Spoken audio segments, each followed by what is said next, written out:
পৃথিবীতে যত কষ্টে থাকো না কেন, মা বাবার মনে কোনোদিন কষ্ট দিও না। কারণ তারা অনেক পরিশ্রম করে তোমাকে আমাকে লালন পালন করেছেন। মা কত কষ্ট করেছেন, 10 মাস 10 দিন এই পেটে ধারণ করেছেন।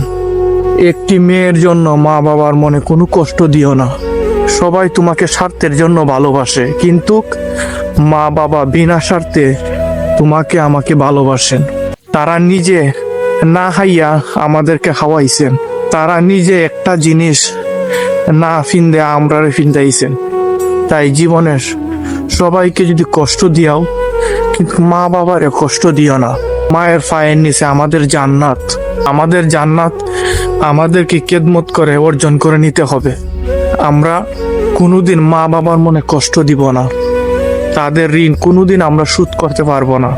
আমরা যতই টাকা পয়সা করি না কেন, যতই ভদ্রতা শিখি না কেন, যত উচ্চ লেভেলে যাই না কেন, মা বাবার সাথে কোনোদিন আমরা ভদ্রতা দেখাতে যাব না।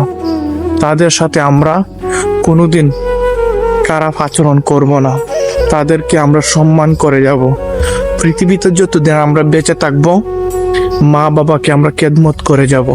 যে করে না মা বাবা খেদমত, তাদের প্রতি আমরা অভিযোগ নেব, তাদের প্রতি আমরা কঠোর আইন তৈরি করব।